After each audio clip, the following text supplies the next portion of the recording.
you're about to hear from somebody who is mild-mannered in certain ways, but a complete maniac about a set of core beliefs that I have.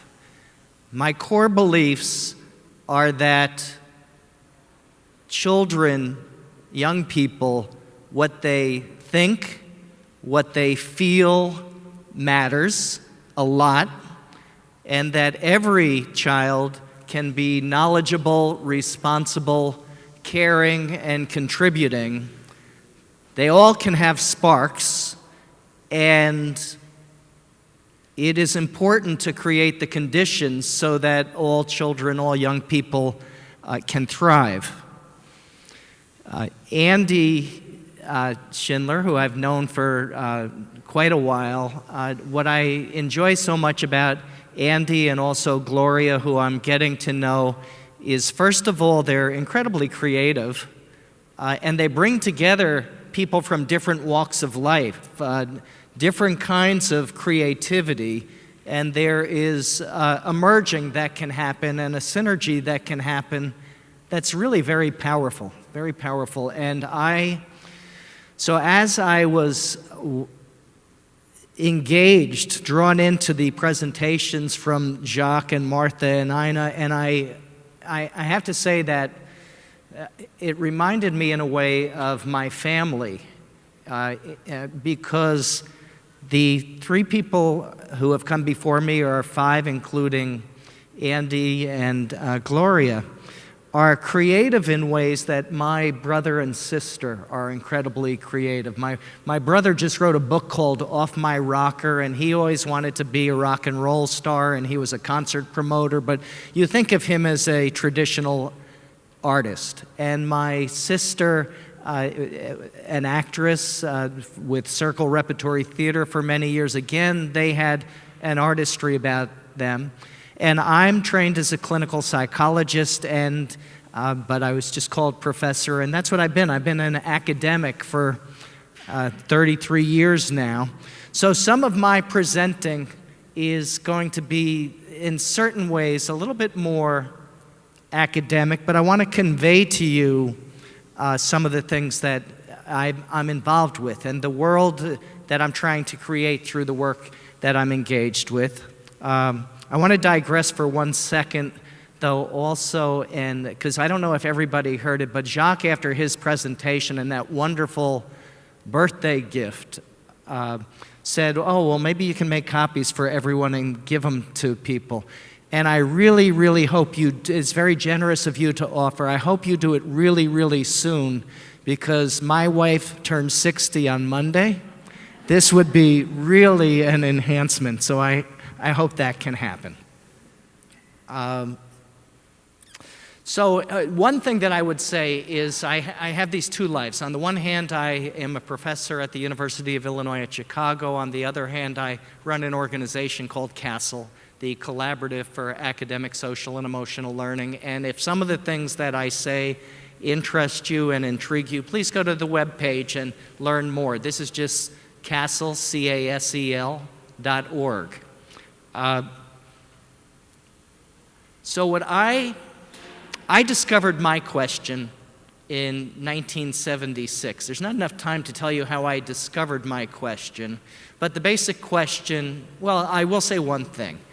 I went to a presentation by my advisor in graduate school, and he said there are too many kids who have problems and challenges, and there's never going to be enough professional resources to help them. So what is critical to do is to think about how you can have families, communities, and schools work together to promote positive outcomes in kids from the start.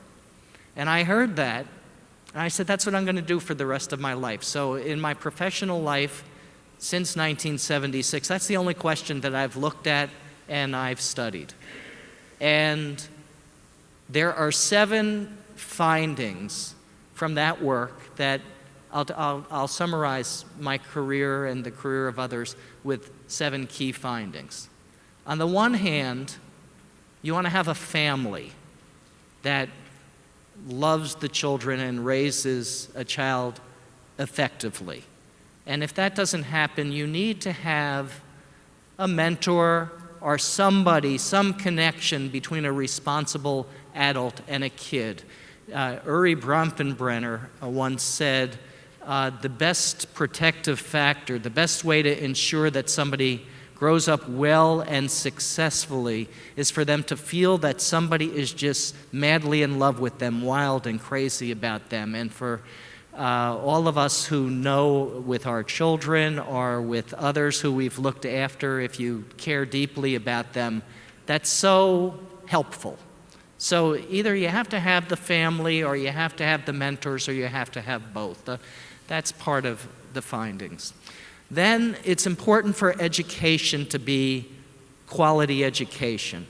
And you also need kids who connect to their education. So some of this is what is offered and shared and how it's done. Some of it has to do with how kids connect to that, how they feel about it. Then you need safe environments. Our children, they need to grow up in communities where they can thrive.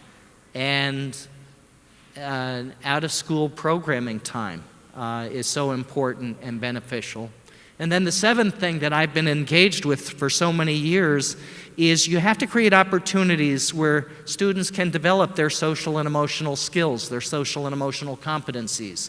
Opportunities, first of all, where they can learn the skills and then have a chance to apply them.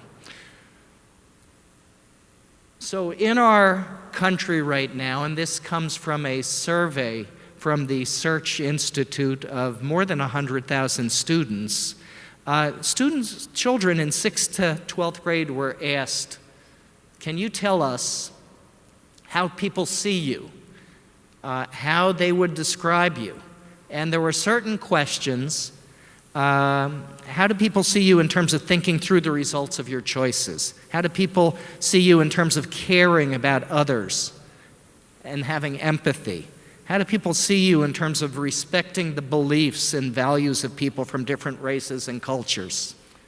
And also, how do you feel about school? Does it provide you with a caring environment?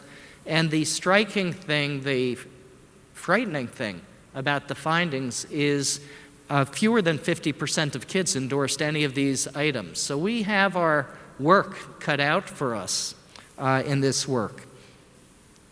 So CASEL, the Collaborative for Academic, Social, and Emotional Learning, was founded in 1994 by Dan Goldman.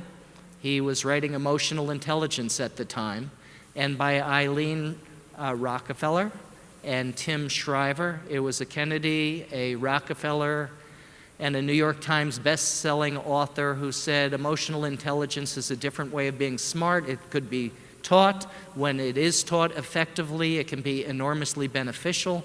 Schools should do this in research-based, evidence-based ways, and there should be an organization committed to having this work done with great quality.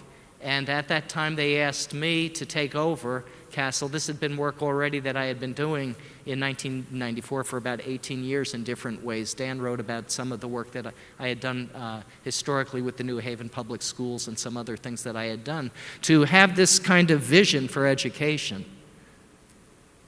So CASEL is involved on the one hand with research and advancing the science of social and emotional learning. On the other hand, to actively promote evidence-based preschool through high school education. And also we work on policy, state policies and federal policies.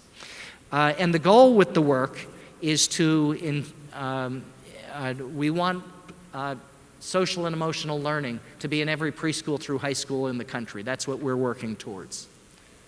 In Illinois, there are standards, social and emotional learning standards for students in the same way there are math standards or academic social studies, English language arts standards that focus on competencies, self-awareness and self-management, social awareness and relationship skills, responsible decision-making, with the view that if you know yourself and can manage yourself, if you have empathy and compassion for others and have good relationships with others, and you make good decisions about yourself and your relationships with others, you're going to be in pretty good shape. And now there's 30 years of research that shows that these competencies can be taught, and children learn them, and they have all kinds of positive benefits.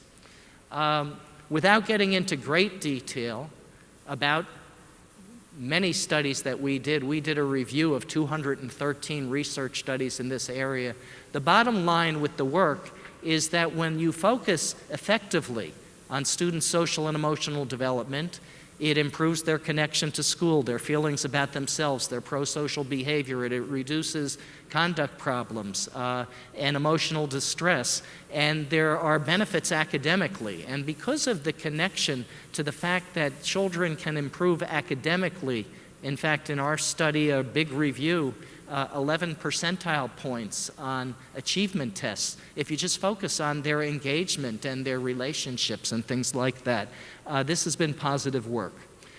We have found that teachers are important in this process, very important.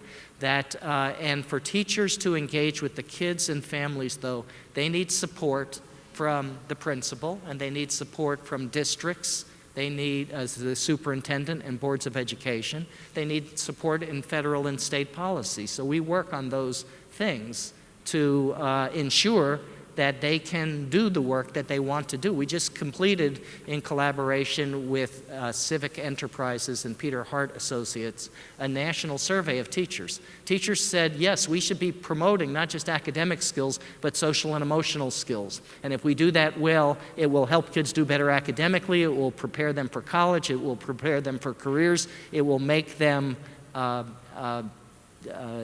ready to live good quality lives as good, engaged citizens.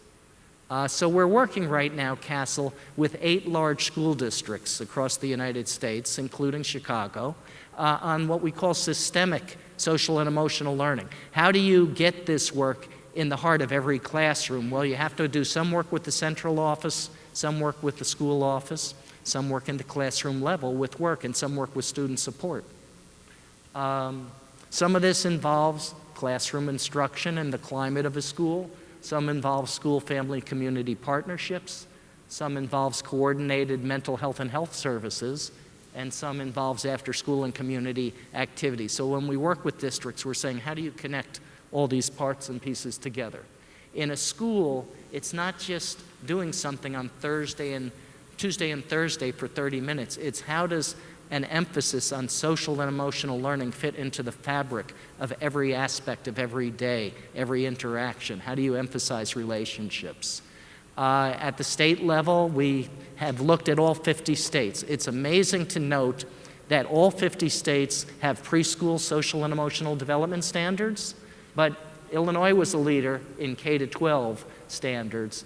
Pennsylvania and Kansas recently have introduced social and emotional standards for kindergarten through 12th grade. So we have a long way to go there, but the idea is to emphasize both the academic as well as the social and emotional development of kids.